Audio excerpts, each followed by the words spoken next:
What would you call Reinar if he got the ice talent and was caffeinated? Cold brewed coffee. Fresh and buds now. Fresh and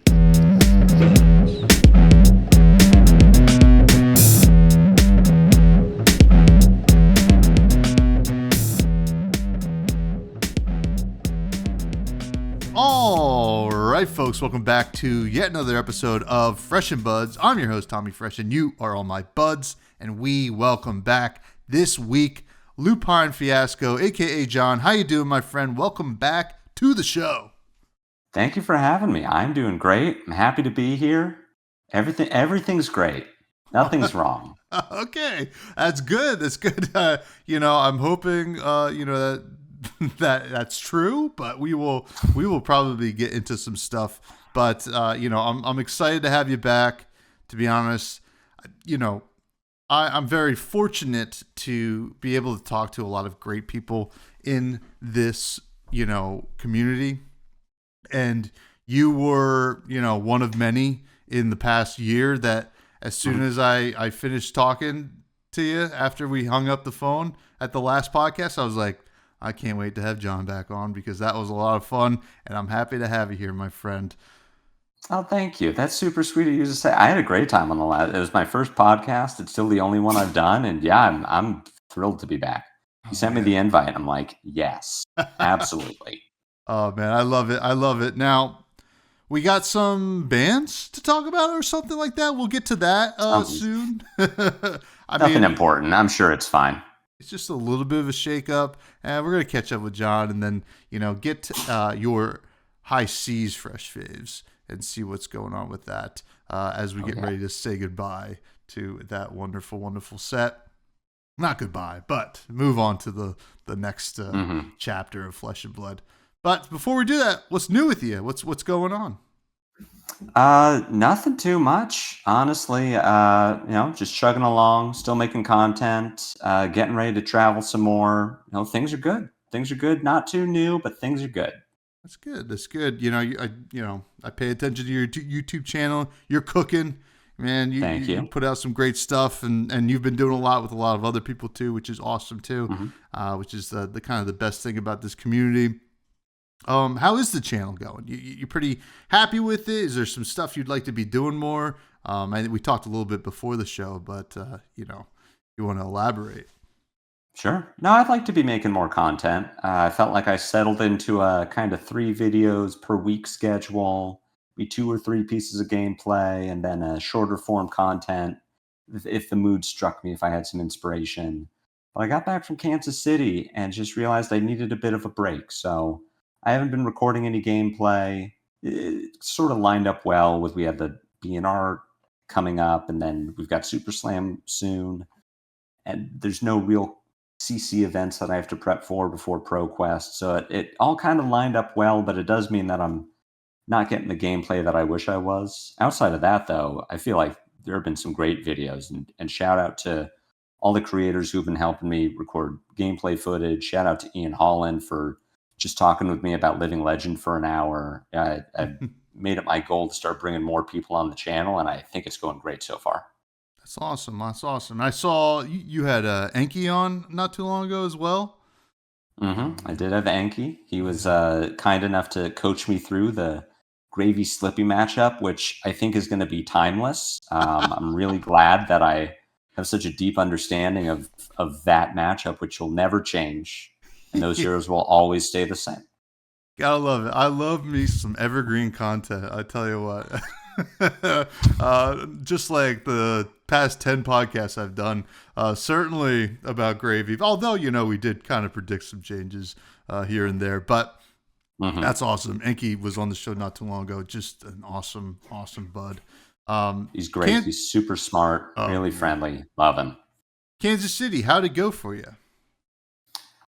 I didn't do well subjectively. As far as making money, I made none. I spent money. But as far as growth, I met my goal. I've been taking the advice of Yuki Lee Bender and setting fewer objective-based goals, day 2, top 8, cash, and setting more subjective, goal-oriented, growth-oriented goals of learn the deck better, learn the matchups, improve my own play, improve my own mental. And I think in that regard, I did really well. You know, any matchup that I lost, I learned something from it. In some cases, I would lose to a hero and then beat them the next day because now I understood what to do, and it just wasn't something I got around to my to testing in practice. So I feel like subjectively, it was a great weekend. I had results that I was satisfied with. I went positive, but bleeding elo. It's tragic. I'm glad they're sunsetting it because I am not thriving in that regard, and no cash. Oh But yeah. fun. When I guess Elo is probably over at the end of this year, beginning of next year. I think they said 2026. It's Yeah. just a nebulous like soon. Yeah. Well, there's no saving mine whether it is it is in practice or not because it is brutal. But I like to hear that you managed to find some growth, some positives out of it. Now, Mhm. when you're doing that, are you taking notes after games? Are you trying to stay conscious of things and recognizing them throughout the games, or Yeah. just kind of reflecting after the day is over? I'll take notes after the game. I shill on my channel for my Codex journal. It's a notepad. It's got a life tracker on one side, and the other side it asks a lot of what I think are really good guiding questions. Stuff like, were there any big mistakes? Were there misplays? What would you take back if you could? What went well? What didn't? Were there standout cards in your deck? Was there anything that you thought disappointed you? And I don't answer every question verbatim, but a lot of the times it just gets me to reflect. Like, in the game, a good example is I played against a victor and I lost 7 clashes. And in the game, or immediately after, it's easy to think, well, I mean, that's just unlucky. Victor never lost to himself. That's the whole thing. I can't possibly beat that. But then just reflecting on it later and saying, okay, well, maybe there's a macro plan that I could have had different, or Hmm. maybe I just put myself in a bad position to lose a clash, or I could have pivoted once I found, learned that the game wasn't really going well. And I feel like taking notes after the game is just helpful for, digging deeper and just moving past, oh, unlucky, game sucks, could never win. Yeah, yeah. Yeah, that's pretty interesting. And those journals do look pretty cool. I see them floating around Mhm. on Blue Sky. I might have to get one. But yeah, that's tough, right? Like, in the moment you can feel like, oh my God, like the clashes Yeah. specifically. Usually losing the Guardian. Like when you lose the Guardian, sometimes it feels like, well, I never had a chance, right? Yeah. What Like was I going to do? yeah, they just like block so efficiently, send these high rate attacks, blah blah blah blah. But in reality, we can kind of really figure out how to win those games because if Mhm. that was the case, Guardian would be the best class in the game, which is not, but at least not for the next week or so until the next set comes out. But it's speaking of the next set though, Mhm. some sad stuff, some leaks. Spoiler season's coming out. I know there was a bunch of leaks. I luckily avoided them all. I don't know if my spoiler was in there, but it's a shame. I know a lot of great creators were affected by it, but for anybody listening to this, if you're tempted, just wait a couple days, right? It's Yeah. we're right there. A lot of really cool content's going to come out to show these cards. It's a way better, experience to just watch a video and watch a creative process unfold, or however people like to reveal their cards. But I just wanted to bring it up. I know that you might have been affected by it. It's kind of it's a tough thing to see.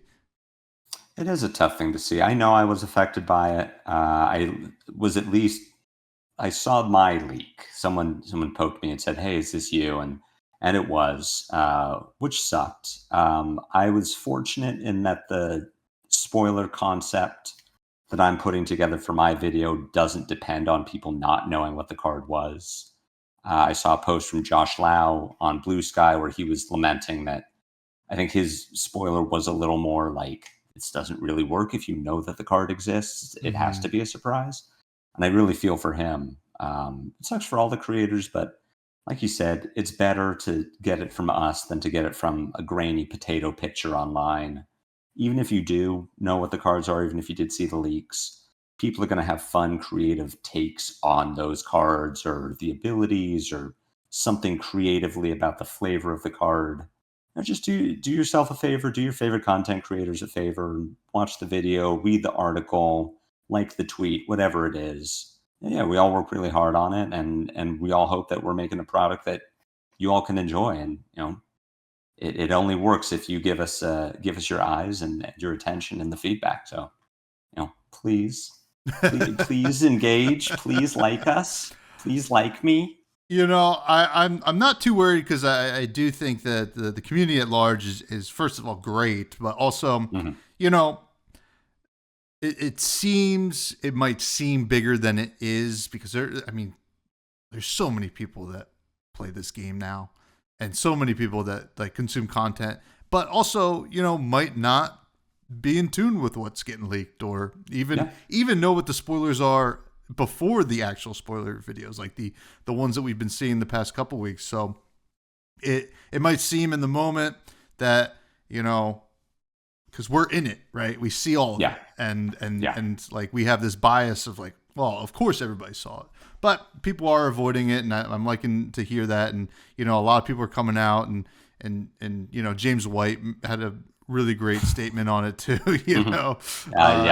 It was just very colorful, which I really appreciate. It's frustrating for them as well because the spoiler process is a big moment, right? It's part of the marketing, so it's tough. No, 100%. Yeah, if it's less eyes on the product, that is not good for LSS. So it was really nice to see James's statement. I personally enjoy having a community figure who uses the colorful language that I use in my life. Representation matters, and people who pop off at the mouth on social media, I feel seen. Yeah, definitely. So, just figured we'd talk about it, touch on it. Just anybody out there, just wait a few days. It's going to be awesome. And then we have the world premiere where we're going to see everything, and it's going to be a lot of fun. The set, from what we've seen prior to these leaks, is shaping up to be such a cool experience. So I'm excited. I'm excited to see everybody's spoiler videos and whatever kind of content they put out for it. So just big butt energy out there. Kind of keep it all good. Now, before we get to some fresh faves, any big events that you're going to be traveling to, and any big plans for the channel coming up? Yeah, you just mentioned the world premiere in Montreal. I'll be there. So leaving in, I think 2 weeks from tomorrow. No, a week from tomorrow is when I'll be flying out to Montreal. So staying there a few extra days before the event, staying Sunday night, and then traveling with my partner. We're going to spend a week in Maine. Just extend that trip along the eastern coast. But really looking forward to Montreal. It's going to be my first world premiere. Excited if nothing else, I'm getting that reviled shirt that the Flesh and Blood account put up on social media. It's got KO on the front, on the back. Like I don't care how much it costs. I will be buying that reviled shirt. Excited to crack packs on Friday. 95% sure I'm playing the Calling on Saturday. We'll see. Limited is never my strongest part of my game, but just excited to rip into the packs, and then nose to the grindstone, practice Living Legend for 2 months, and fly out to Philadelphia in November and try to spike the Calling. Hell yeah!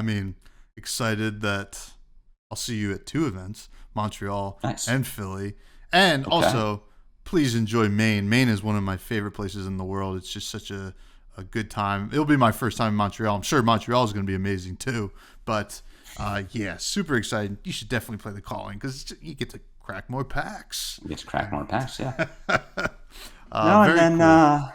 As far as channel stuff, I think trying to do just more of the same. I'd love to get Living Legend content on the channel. It's just like finding the people who are going to engage with that. A lot of my friends, I don't think it's really their forte right now. It's not something I want to engage in. So if I can find people who are committed and interested and want to grind out some games to put up on YouTube, I'd love to hit me up on Discord.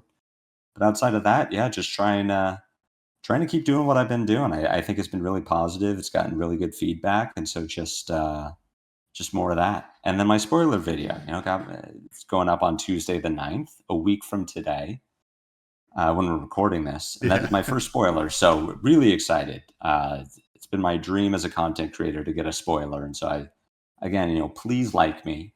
Please like it. I need your validation. It fuels me. But Ellis has validated me. So if nothing else, there's that. No, it's going to be awesome. Much deserved. I'm excited. I'm going to have to learn some LL too, because I mean, they made that calling in Philly, Living Legends. So maybe I'll hit you up, or at least watch some of the content, because I need to learn that. Yeah. Format. No, I'm going in blind. I've played 10 games of LL lifetime, and it's all been with Ira. And I know she's good, but still, I don't know. I don't know anything about this format. Yeah. I mean, it's a whole new world. I guess I'm gonna have to probably talk about it a little bit more on the podcast leading into Philly. So I'll be learning it as well. Now, High Seas is going on the High Seas. I don't know. We're about to get Super Slam. We're gonna say goodbye to High Seas in terms of being the newest set, which is only the newest set for a couple more weeks.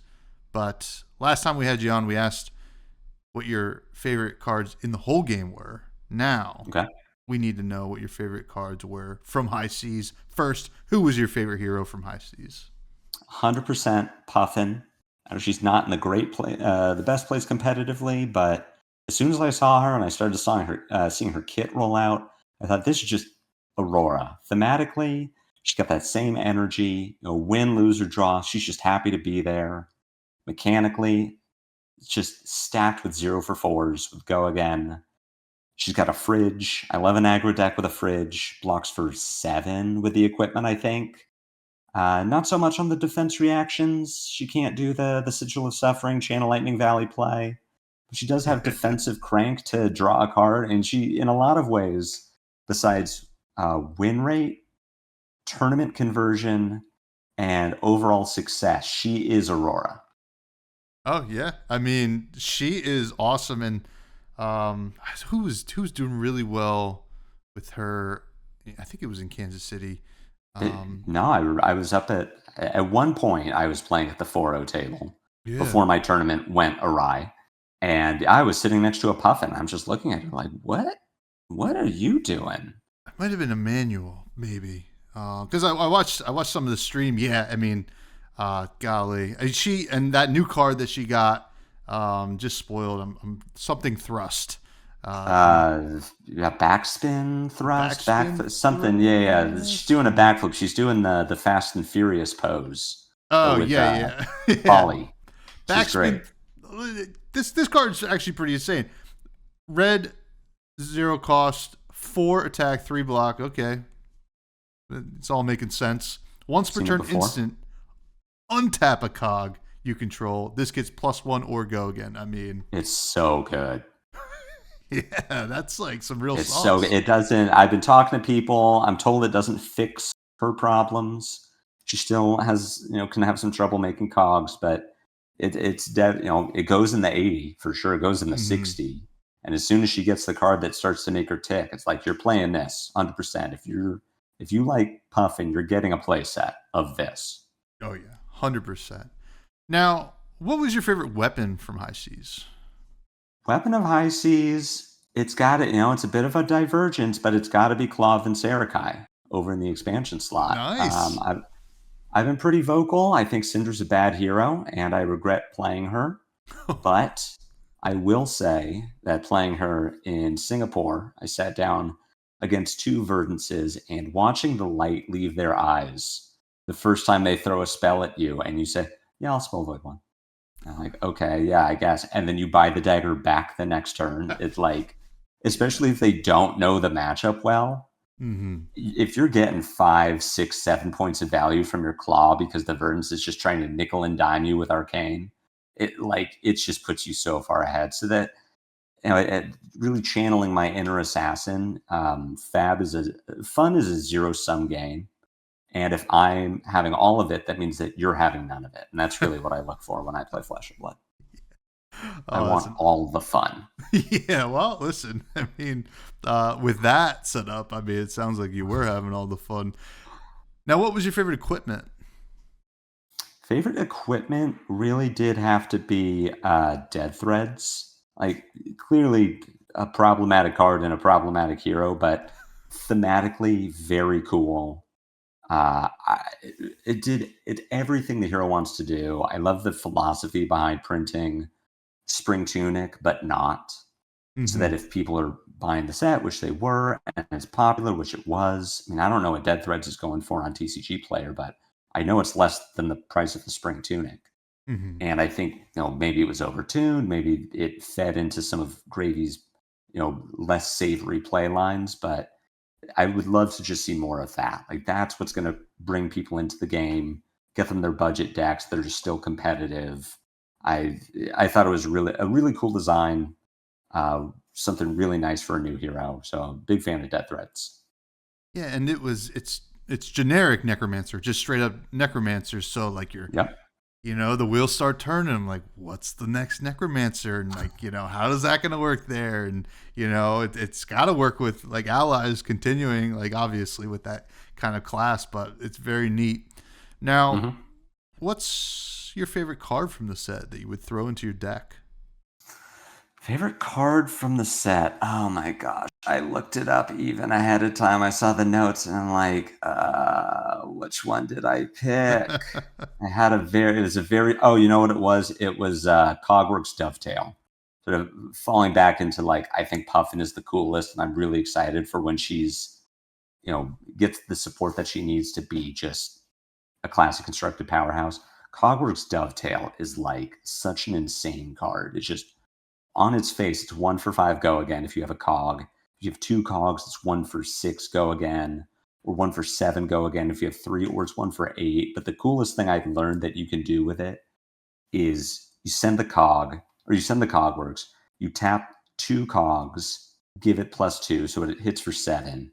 The effect triggers, you untap your cogs, then while you're in damage step, you tap one of the cogs you just untapped to give it go again, so that when you tick over to resolution step, the go again happens and you get your action point back. And the first time that happened to me, I'm like, "What? Okay, so you're just going to end your turn with 3 cards in? Oh my god, it's so cool! It's such a cool card."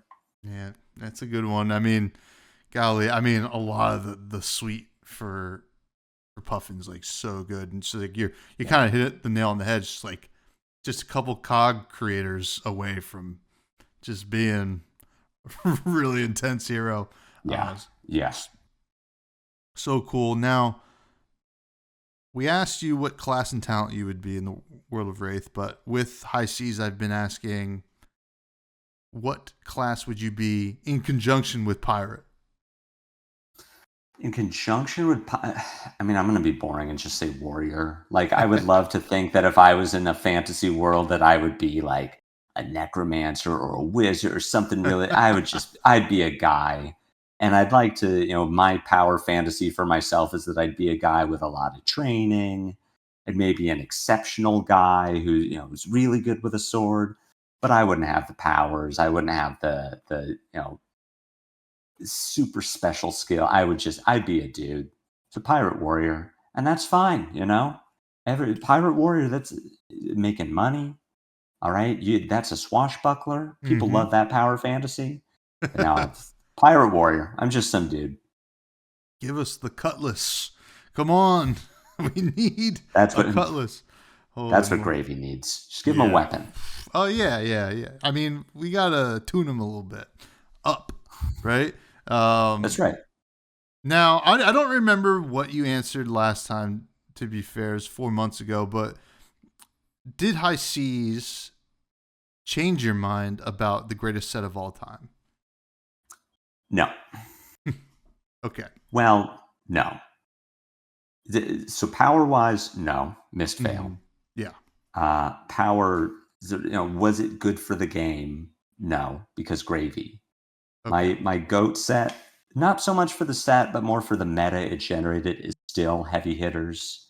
I really enjoyed Numbers, the format, because there were like 5, KO is the best deck by like a percentage point. There were 5 tier S decks, there were 10 tier A decks. So much was viable and playable. And since then, like Mistveil just turned it all on its head. And I feel like we've been struggling since that point to find our way back to there being more than 3 best decks at a time. Uh, and I don't think High Seas got us there based on one Gravy being, far power level wise, far and away the best hero in the right hands. I know that was something that, just jumping ahead to the bans a little bit, Brian commented on, like, this is universally accepted as the best hero, and tournament results don't bear that out. Statistically, Gravy's not doing better than anything else, but we all know he's the best hero. And you watch Evan Herndon play, you watch Enki play, like, this hero's nuts. Hamilton plays Gravy, and you're like, this is insane.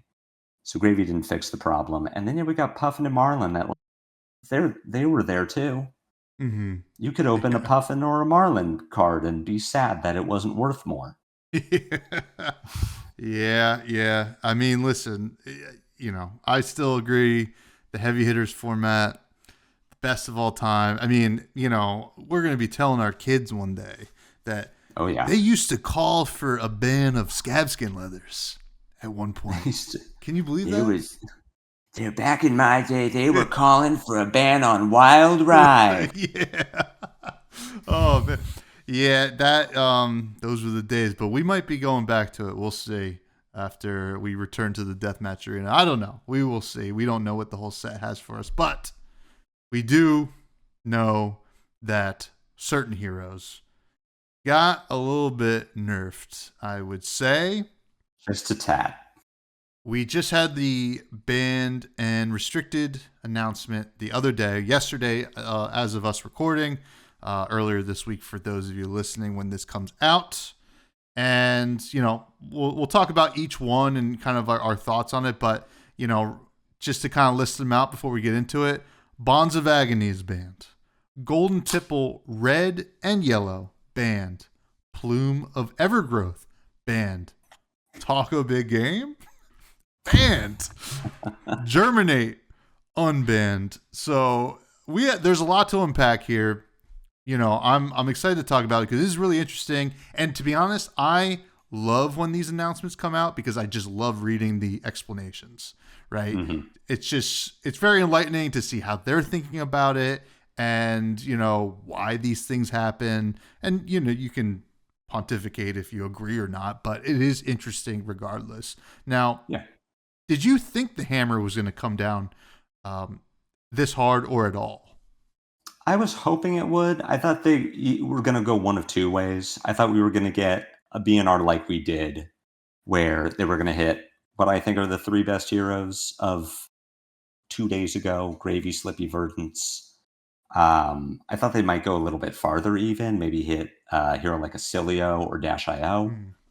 Or I thought we were going to get the other way, which was maybe like just bop Gravy a little bit, take blue Saltwater Swell, but then don't touch anything else. And, maybe let Super Slam try to iron some things out before they touched anything. And personally, I'm really glad that this is the way it went. I'm personally sad that Bonds of Agony is banned because it's one of the best cards in the deck that I was playing.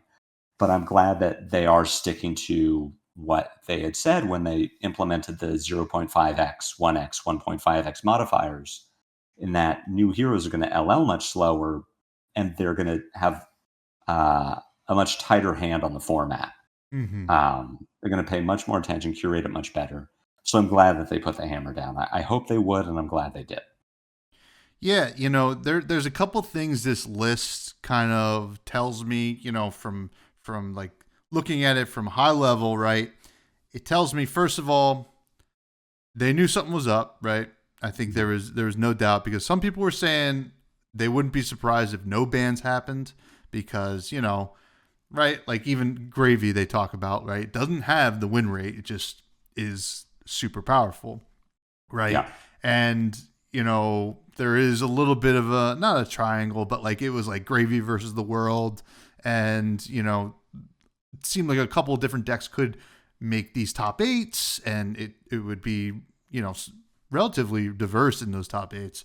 And then also it tells me, that because they went down this hard, is that Super Slam wasn't going to fix the problem, right? It wasn't going to do it, and I don't think a lot of people expected it to, because it's Guardian and Brute, Shoutout, love those classes, but they're just not doing typically enough to kind of combat how powerful these top decks were going to be going into it. Unless Talk a Big Game was going to be like, so good. The best thing ever. But we'll talk about that. Now, let's talk about each one. Bonds of Agony, right off the gate here. I know a lot of Assassin fans are a little bit disappointed to see this, but I really liked the explanation here with Slip Through the Cracks being a huge point of this, right? Because Slippy is able to go, Bonds of Agony, what are you going to do? You're going to overblock? You're not going to block enough? Either way, you're going to get punished, because if you overblock, I go to the next stealth attack and really get you. If you underblock, I'm going to blow you up for 12 and get the best card out of your hand and your deck. Yeah. I know you said you're sad, but you're happy to see it go. I'm sad that it went. So I don't know what I'm going to play for ProQuest. I was really hoping that I'd be able to ride Slippy through October and just totally focus on Living Legend for calling Philly. And now I think there's probably still a viable Slippy deck. Mm-hmm. Ellie Bird said on Blue Sky that her partner Yuki has already gone through the roller coaster of it's so over to we're so back. So I would like to believe that there's a list out there that can compete. But Slippy already had a bad matchup into the Earth Heroes, who are getting stronger. Verdance is getting a new expansion slot card. Florian is getting Germinate back. Plan A was Bonds, and there wasn't really a plan B. So I don't know how Slippy is competing with the decks that I think are going to take over the meta. At the same time, Bonds was not a healthy card in Flesh and Blood. I can see how it was. I always thought it was annoying when New was playing it. A lot less annoying when Arachne Marionette was doing it. Slippy just having that play pattern of one with Go Again, what are you going to do? I made a YouTube video about how to block Bonds effectively, and I think a lot of that advice was solid, but I intentionally left out certain play lines because you just can't block Bonds with double Justinek. Like there's no point even theorizing, how do I block Bonds for 13? Because you can't do it profitably. You put 9 in front of it, you hold the defense reaction, and Slippy says, no reactions, and just moves on to the next thing. So I'm sad that Bonds went. I personally am affected by it, but I'm glad that it's gone. I think as the game grows, and especially as we get Slippy's Armory deck in December, any reaction that if we get another, even just Razor's Edge 4 through 6, another 0 for 3 to a stealth attack, it's just going to break Bonds even more. And if we keep adding cards like Take Up the Mantle or other neat effects that interact with assassin attacks or attacks in graveyard, it's going to keep being a problem. And so I'm glad they went for the head of it and said, it all relates to Bonds, get Bonds out, instead of doing like, we banned Take Up the Mantle and maybe Bonds will be fine, or we didn't ban anything because Super Slam's going to fix it. And like, Super Slam was going to fix Bonds for 13 with Go Again. Yeah, Tough Nut sitting there with 3 cards in hand. It's just like, But yeah. I mean, like, I totally agree. I played a lot of Fatigue Riptide into Slippy, over the past few months, and like that, it felt like the only thing you could do into something like Bonds, right? You're just like, I need to get some value out of blocking this whole thing, and being able to just send a bunch of D-reacts at it. But it's a good thing to go. I think the big question here though is, let's say Slippy LLs, does Bonds come back, do you think? I could see it. I've been reading people posts online about how Bonds wasn't the problem. Maybe Marionette was the closest to having it be that same level of power, but you look at Arachne Huntsman, Uzuri, they aren't breaking Bonds. Bonds is just a card in their deck. It's a glue piece. It's a blue block 3. It has some interaction where maybe they get to do, it's one time in a game they get to threaten Bonds, but it's really only Slippy because of its hero power that's making Bonds problematic. So I could see it. I wouldn't be surprised if they brought it back when Slippy LLs at the same time. I don't think Slippy's going to LL for a bit at this rate. Yeah. So it might be that by the time Slippy does, we just have so many new assassin cards that are going to break it in new and exciting ways that they just can't bring Bonds back. And go play LL. If you want to do Bonds, you can go play new. Bonds the way that it was always the most obnoxious, in my opinion, where you just play Bonds, transcend, pitch to your mask, and is like, doesn't matter how you block it, give me a card. Yep. Oh, man, yeah. I don't miss that. And, there was always a lot of conversation about, should Bonds have just been a Mystic Assassin attack? But it's too late for that. So what are you going to do? Now, moving on to Gravy. Golden Tipple got hit. Red and yellow. Not the blue, interestingly enough, but I guess I could see why. And, going into this, I thought Golden Tipple was not going to get hit because of how good it was for Marlin, and they kind of called that out in this article. But, Swell was the big one that I thought was going to be the one that got hit. Because, it just has that big explosive power. That's really what it does. As opposed to Golden Tipple, which has the nice setup, value, right? And kind of creates, in a way, ways for you to abuse Swell. So I understand why they hit this. Is this enough, you think? Are you a fan of the Golden Tipple red and yellow ban? I think so.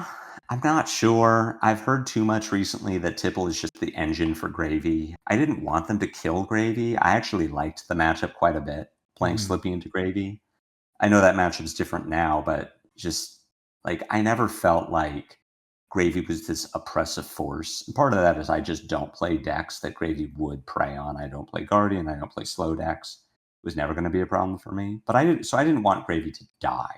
And I don't think banning 6 out of 9 Tipples kills Gravy. And I'm sure Gravy has enough fans out there that really are going to keep working on him and are going to figure out what he should be doing instead. I think it's a much slower strategy now because Gravy doesn't have that gold engine that he had. But I think maybe 6 out of 9 Tipples was too extreme. I trust that LSS knows what they're doing. They have more data than I do, certainly. I think Gravy's not dead. He might just not be... I guess the way I'll put it is I'm not thinking about Gravy for ProQuest. Yeah. I think that there will be a build of him that succeeds at the calling level.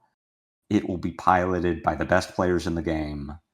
I am not concerned that anyone that I play against this ProQuest season, I have some very good local players, are going to be able to pilot a 3 Tipple Gravy within the next 2 months. That's interesting. I mean, it's a big chunk out of the 80, right? There's no doubt. I mean, like these decks were playing 9 Tipples, mostly. I mean, there was a few examples of not 9 Tipples, but it was mostly 9 Tipples. Yeah. And, there's still a lot of power there. Board state heroes are good, right? We've seen it time and time again, right? This is not the end of Gravy by any means, I don't think. And, I expect some players, like you said, to really do well with it. But it is going to be a challenge. I think the deck building challenge really, really shifts here because what's the replacement, right? How do you start even looking at this deck, in a way that you can create gold? Do you play like Starting Stake, or something like that in that yellow slot? I don't know. I've seen options suggested. People are talking about Loan Shark, Seafloor Salvage, which was in Evan Herndon's list in Calling Kansas City as a hate piece for the mirror, but maybe you just play it all the time now because it makes a gold almost unconditionally. But I hear people talking about like maybe Swindler's Grift, the 2-for-6 2 block from High Seas that when it attacks, you flip a yellow and make a gold and draw a card. And it's like, I don't think if you're playing draft chaff, I don't know if that's it, man.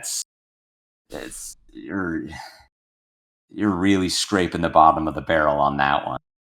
Yeah, I mean that one cost go again was just perfect, right? You had the 2 resources left from your blue to crack the gold if you needed to. You know, you did a lot of cool stuff. I mean, I would love to see Loan Sharks used to play. That card's awesome to me. So, yeah, I mean that could be the answer, right? Like, you know, it will be really interesting. Now, Plume of Evergrowth. You mentioned you were playing a deck that has issues with Earth Heroes, and Earth Heroes just did get Earth Heroes got a nerf and then a boon a little bit in ways of just Florian, but Plume is gone, right? This was a nice little safety piece for Verdance to kind of combo off, especially, and they mentioned with the new arcane spell that's Earth, Light Up the Leaves, that, you know, there's even more combo kill potential, right? Just out of nowhere. I like this ban. I was actually surprised this card made it this far because I always felt like it in Verdance was like kind of, well, first of all, not interesting, I thought, right? It's just like something you just, all right, I just have this, right? And I can just do it. And there's simply not enough like equipment destruction in the game for it to even be interesting to me. What are your thoughts here? So again, I'm a little biased. So in the same way that Gravy never felt oppressive to me, the decks that I play are not decks that Verdance would play Plume into, right? I play Syndra, I play Slippy, I played Aurora. Verdance isn't going slow against me. She's trying to end the game quickly. So to me, personally, the Plume ban does nothing. It's always Crown of Providence. She's not playing the healing potions. She's not playing Fertile Ground into me, or not Fertile Ground, Rampant Growth into me. Mm-hmm. So then my thought was, well, maybe, in the slower matchups, maybe it's like I'm not the one that Verdance is worried about, but maybe Verdance can't kill Guardian anymore. She's going to get fatigued, and that's going to force her out of the meta. And I won't say who I was talking to, but I've been talking to some Wizard players, and from what they've been telling me, it's like they don't care. Oh. The Plume ban means nothing. Plume ban means that they cut the healing potions from the deck. The Verdance Mirror gets a little more interesting, but you pair them against a Guardian, and they're just killing Guardian the old-fashioned way. They're doing the physical damage, felling, plow under, E-strike, doing the cadaverous tilling, the traditional Bullander stuff, and then they still have that 9 to 12 damage combo kill with Striders, Burn Bear, Light Up the Leaves, Waning Moon, maybe Snapback. I'm curious. I'm interested. I'm hopeful that the Plume ban is going to do something to Verdance, but I think she was already very solidly tier A and just held back by Gravy. Mm-hmm. And she's not held back by Gravy anymore. So I'm scared. I think Verdance is, unless something drastic happens or I'm just wrong, known to happen, I think Verdance is going to be very solidly the best deck. Yeah, I mean, golly, I mean, it's got to take something out of Super Slam, at least from what I could tell. I mean, I guess there's some cool stuff you can do. I mean, hey, you can go back to the Klaus Vincenderkai Syndra plan. And I'm already having friends like doing wellness checks on me, like, Sean, don't play Syndra. Remember Singapore, don't do it. She's a bad hero. And I'm like, she's got a positive Earth matchup, you guys. I don't know what to tell you. Oh man, I mean, golly, I hope that Verdance is not the best deck, because a lot of the decks I like to play lose to Verdance as well. So, and you know what? Honestly, like, I'm gonna skip one of these. We'll go back to it at the end. Yeah. But Germinate is okay. Germinate is an interesting one for me because it felt bad, I think, to have to ban a what do you call it? A specialization, right? Because thematically, it's the coolest thing like about this game at times, right? You get these really thematic cards that do a powerful thing. It's just for that hero, just for your hero. It's really cool. Yep. And unfortunately, I hated this card too because I'm like, God, like to me, Florian just like had this ability to do the regular game plan, and then at the end, just be like, oh, they're blocking really well. I'm going to take a few turns off and just make a billion rune chance, right? And with Germinate returning, I fear that we're going to see more of that again. I know that Florian, became relatively unplayable, I guess, after it. So we'll see if this just skyrockets Florian back into the conversation. What are your thoughts here? I got to keep going back. I don't play the decks that Florian's going to do Germinate lines in. But what I did like about the unban was the rationale for it. I like that Brian, representing the LSS team, was big enough to come out and say, hey, we were wrong. We thought that Florian needed a hit. We didn't know how much of a hit this was going to be. We want Florian to be back in the conversation, so we're going to give Germinate back. And, that just shows like, okay, cool. And if it turns out that Florian is oppressive, that Gravy's not there to stand in Florian's way anymore, and maybe Florian figures out some of the bad matchups that he's just dominant again, cool. I have confidence that they'll step back in and say, okay, we were wrong about being wrong. We're going to ban something else. I like the philosophy of them saying, we're not going to stick to our guns. We are okay admitting that we were wrong and now we fix it.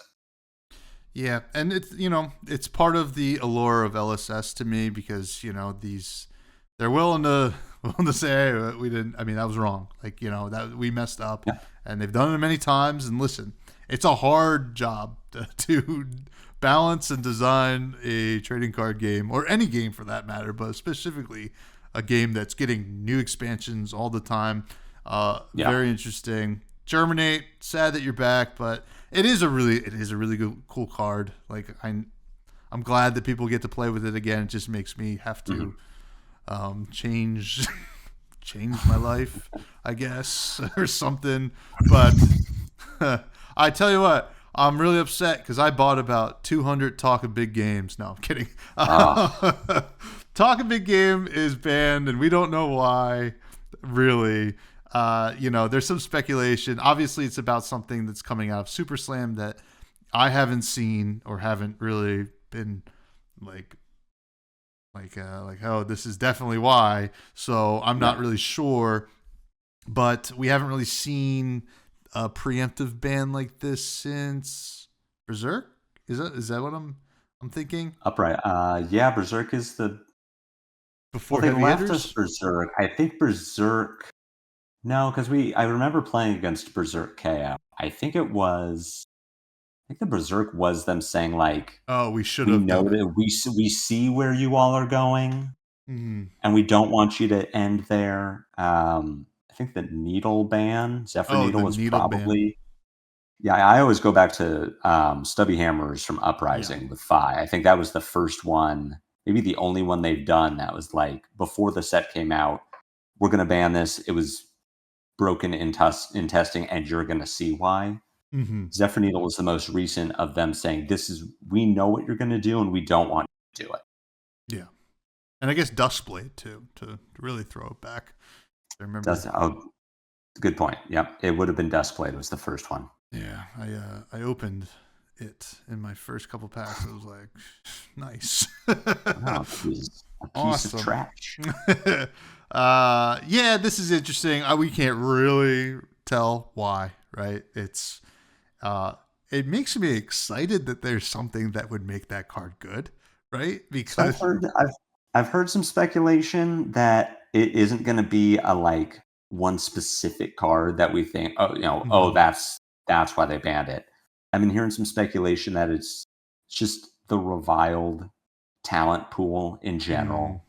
Right, we've seen Bully Tactics is this card where you can pay multiple times to intimidate multiple cards, And maybe with Guardian having these suspense auras, we just saw. We know that Pleiades can make them. We know Revered Guardian can make suspense auras. Maybe Reviled Guardian can make them too. Mm. And if Reviled Guardian can stack enough of these plus power auras, suddenly Lyeth is playing bully tactics for 15 with 3 intimidates. Mm. And if he can line that up with talk a big game and say it's 15 and you can't stop it, then the next attack is coming in for plus 15. And if that also happens to be an intimidate talk a big game, it's like we've all played against the Victor who just chains the Goldmane estates together. And you're like, would you, 5 to 6 to 7, you're like, would you stop? Now imagine that with 15 to 25 to 35. And like, oh, I'm okay. I'm dead. I can't not be dead to this. Yeah. Yeah, it's very interesting. I mean, like that could very well be it. Like it'd be kind of funny even if it's just like, hey, listen, this Reinhard armory deck's gonna just push Reinhard to the limit or something like that, and they're just getting ahead of it now. No, I didn't think about that, but that's a great point. Yeah, that could absolutely. No, we know Reinhard's getting something too. Yeah, so it is. It's cool. I mean that was like one of the first cards we saw from heavy hitters when they spoil stuff. So it's like kind of funny that they're like, actually, do you remember that really cool card? Nah, you can't use it anymore. So no, it was a promo pack. I remember you signed up for a calling, and I think you got Runner, Talk a Big Game, and I don't remember what the other one was, but it was like I saw that on the BNR, like that card, the heavy hitters bulk. Like, what does that even do? I've never seen this card played. Oh man, I mean, yeah, because people were pretty keen to the needle ban, right? I mean, like that one was kind of a little bit too late, right? Because people were already, messing around with it. But I remember Berserk was around the time there was a little bit of a moment there, but like Berserk was a card people were kind of messing around with ever since it was printed anyway. And it's very interesting. It's very interesting. Now, 2 last questions here before we get to some listener questions.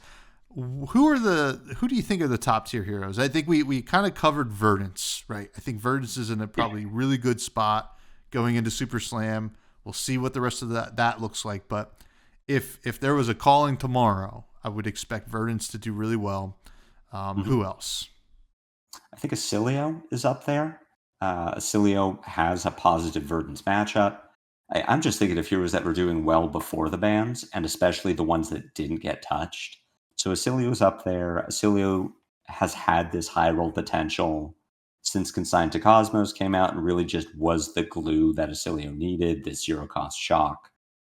But what was really holding Acilio back a lot of the time was Slippy, just being disrupted constantly to the point that Acilio needs to start blocking instead of keeping these big hands to combo off.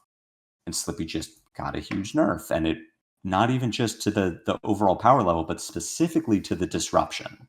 Mm-hmm. So I think Acilio's in a great spot. Acilio's well positioned against both of the Earth heroes. I think Dash.io is also in a similar spot. This hyper aggro deck that was only shut down by Slippy's disruption that Slippy doesn't have as much access to anymore. And I think that we are going to see one of the Guardians, and I don't know which one.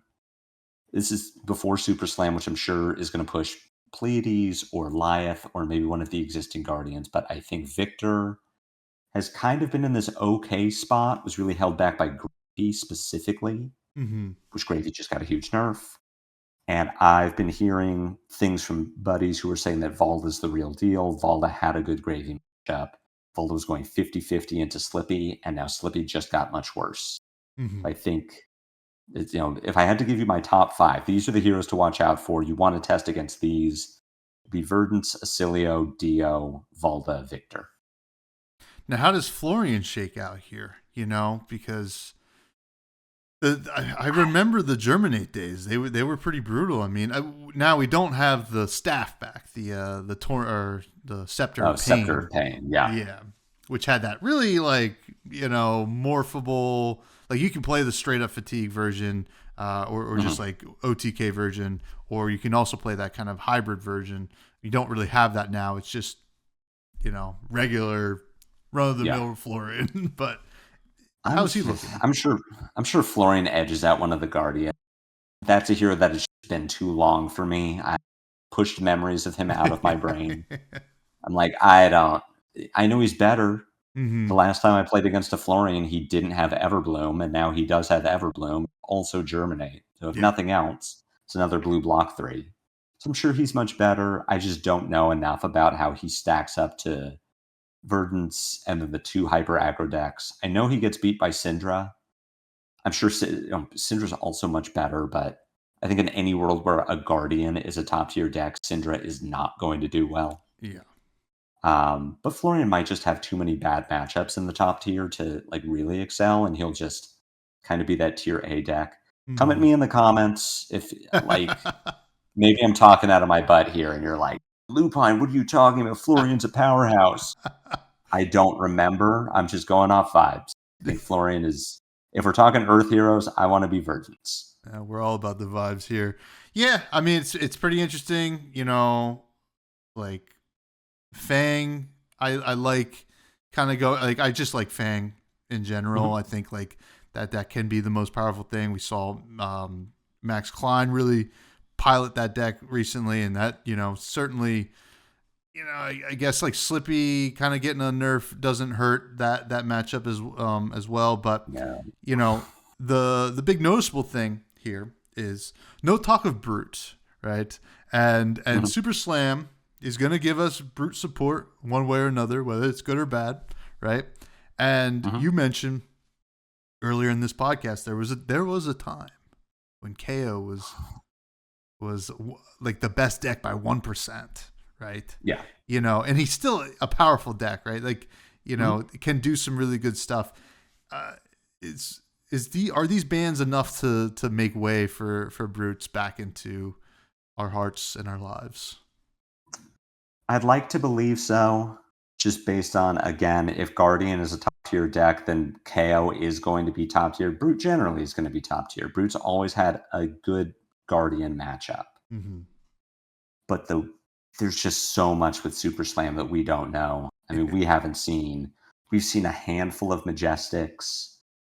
They're not even base Brute. It's like we've seen a couple of reviled Brute cards, which look really good for new KO. As far as I can tell, without seeing the commons and the rares, new KO and old KO do not play well together. Yeah. New KO wants you to be playing these very small attacks. If I look at new KO, I'm thinking, oh, Blue Snatch is going to go in that list because it pays for the KO ability, but also benefits from the KO ability. Mm-hmm. And then old KO says, nope, it's got to be 5 power or greater. So I don't see the synergy yet. It's a question mark for me based on Super Slam. I think with what we've seen, just from the meta developing, Brute could be in a good spot. Obviously, Eugene C is crushing it in any event he plays at. He's day 2ing with Rhinar of all decks. But Super Slam could change a lot. I don't know what new KO is going to do, how it's going to play well with old KO. I have no idea what Tough Nut besides this 60 blue 3-block rock meme deck that I don't think is good. I don't know. I'm excited. If KO's playable, I'll play it. That'd be great. You want to talk about aggro decks with a fridge? Yeah. Brute's got armor for days. Oh, yeah. I would love that. I've been messing around with this all yellow Tough Nut that you play Romping Club. Listen, oh my God. We're having a good time. Okay. It's fun. You can pick up some wins here and there. Sure. I mean, like the actual ability of getting that toughness token is pretty good. Like in the yellow version, you're getting it almost every single time, but it's neither here nor there. I will be interested. Those listening before September 8th, tune into this channel or check out the YouTube channel at 8 a.m. A generic Brute card will be spoiled. Is it good?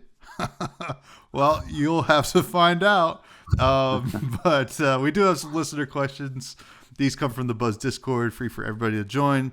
Boosting Spendog comes in and asks, John, will you ever make IRL gameplay? I would love to make IRL gameplay. It is something that I have zero capacity to do technology-wise. I see Mansant's setup. I see what the AGE guys are talking about as far as how they're recording their events, and I'm so far from that. But if money were no object, I would love to play. I think it'd be more engaging. There's room for the banter, the back and forth that we all love when Flesh and Blood. Mm-hmm. I think the gameplay reviews would be fire. I think the whole thing would be great. I'd love to do it someday, not now. Yeah, it's a lot of work. It sure is a lot of work. But very cool. Next question. No, not a question. From William from the Table Pit, who says, "Love your thumbnails." Not a question. I appreciate that. I've been working on them. It's really Tegan and Aurora over at Flesh and Bad who inspired me to start putting more effort into my thumbnail game. And then we have the Flesh and Blood content creator Discord. Everyone's super helpful, gives great feedback, gives really good advice for, if you're struggling with the technology or you maybe don't know what direction you want to go for an entertaining thumbnail. Super helpful, just a really great group of people. And yeah, I'm really happy with how the thumbnails are going. That was my current goal. That's how I elevate my content. It's the thumbnail game and and making better titles. I think you're killing it. Thank you. Greg, aka Darth Prentice, asked, "What's your favorite off-meta deck?" My favorite off-meta deck recently, in preparation for U.S. Nationals, I was working with Team Metal Fab Tokens on a Death Dealer Marlin that ended up being terrible. Didn't function well. It was really like the Rain Razor's waiting room. I killed the Verdants from 40 at one point in a single turn. Like, it just drew the nuts. But if you weren't doing that, then the deck wasn't good. And now it's illegal because Azalea took Death Dealer with her. Yeah. But that deck was my favorite. Like, I really want this to work, and it isn't, but it's really cool. I never played Lexi when she was legal, so bad Lexi was still fun. Yeah. I think that's kind of a cop-out answer because the deck doesn't exist. It existed for a month, but that was my favorite off-meta deck was Death Dealer Marlin. Well, Marlin is in the waiting room for a while, so Sure. It's gonna be. I mean, it's there's plenty of time to work on that deck. I think That's true. Bounce some ideas around, and then this was not a question for you. This is from Dr. Unks, who loves to troll me and send the question after I record. So this was for a previous guest, and I think it was actually for Scowling Fleshbag. How would you redesign Betsy as a brute? How would I redesign Betsy as a brute? First, I would open up Fabry so I can look at what Betsy does. You want to talk about hero cards that I have never seen played before. Oh, Whenever an attack you control wagers, you may pay 2. If you do, the attack at +1 in overpower. I mean, I probably don't even need to redesign her so much as just slap the word brute on the card, because I'm thinking if you're intimidating with Betsy, you're that much more likely to win a clash. If your opponent just can't block it. Like, what is that? Yeah. I mean, or a wager if your opponent can't block. Now, what does that do for me? Yeah. I don't know. If we were using, banned cards, then I could see Talk a Big Game actually being pretty powerful, sending an intimidated, overpowered attack that generates resources on hit. But I mean, the big thing is she'd have to choose between Scowling Fleshbag and Good Time Poe. I'm like, at that point, you only lose. Yeah, that's true. You got to get 6 power involved somewhere. Maybe it has to be a 6 power. Anytime you attack with a 6 power, you could make it wager. Ooh, that'd be kind of fun. Actually, that would be probably overpowered. Maybe make it sure, but if the ability cost 1, then you could curve it into like attack with, pay 2, attack with swing big, pay 1, wager it, overpower. That'd be kind of cool. Pack Yeah. hunt, overpower, intimidate. Pretty good. Pretty good. There's something there. Something in there. I mean, I think you'd probably just say intimidate and take out the overpower, because I think intimidate and overpower on there might be a bit much. I mean, I don't know why I'm trying to balance Betsy the Brute right now, but on-demand intimidate. If you replaced overpower with on-demand intimidate, that's pretty good. yeah, excellent. Especially with now banned card Talk a Big Game. That's why they banned it. That's the expansion slot card that we haven't seen yet, is Betsy the Brute. Betsy the Brute. Yes. Oh man, that's amazing. But yeah, thank you for the questions, everybody. You can submit them on the Buds or in the Buds Discord, actually, which is free for everybody to join. Check it out in the show notes. John, this has been a lot of fun. I'm so happy you came back. This was another cracking chat that we had. Can you please plug everything that you'd like to plug? And thank you again. I would love to. Thank you for having me here. I appreciate the opportunity. It was super fun to talk the first time. It was more fun to talk the second time. If you want more of me talking, I'm on YouTube. You can look for Lupine Fiasco. You can look for Daily Fab Gameplay. I'm sure some of my videos will pop up. I'm over on Blue Sky, lupinefiasco.social, bsky.social. You can find me on Discord. I pop into Purple Discord every once in a while. Search for Lupine Fiasco. Shoot me a DM. I asked people to DM me early. Oh, if you're looking for Legend games, you want to be on the channel, of course. You'll see me around. I travel to events. If you're in Montreal or Philadelphia and you want to come say hi, please do. I always say if I'm sprinting to the bathroom in between rounds, probably not a good time to approach me. But outside of that, I'd love to meet people, love to say hi. Awesome. And yeah, check out, there's a great video on Lupine's channel about how to block Bonds of Agony. Super relevant right now. So please. Yeah, evergreen content. Like we were saying, this is the sort of stuff that's going to keep me relevant for years. Yeah. Hey, listen, it's still relevant in LL, I swear, but it is, it's awesome. Please go check out all of the content there and continue to enjoy my content or not enjoy it and let me know, I guess. Whatever, like me, like you said earlier, we need the validation, please. Pick me, choose me, love me. Yeah, the YouTube, give us the old like, comment, subscribe. If you listen on Spotify or whatever, sub there and rate and stuff. Check out the Buds Discord. And I'm mostly on Blue Sky these days at freshbudspod. And then my indie game podcast, I just met my little goddaughter, and my co-host might be ready to hop back on the mic soon. Ooh. So, with Silk Song coming out, we're pretty stoked. It's going to be a good time. And finally, always like to talk about food. Anything you want to talk about today? Anything food related? I know my partner's cooking up something. I got my office. I know it's chicken related, but I'm smelling the aroma through the door, wafting through the crack under the door, and it smells really good. So very excited to eat some sort of chicken dish. Mystery chicken. Amazing. It's not that. Don't call it that, though. Okay, I'm less excited now. Surprise chicken. How about that? Mystery chicken. Well, that sounds good. I'm sure your tummy's growling, so I'll let you go, and we won't talk to Charmer this week, but I'm sure we'll get to him next week. Thank you all. Please stay fresh.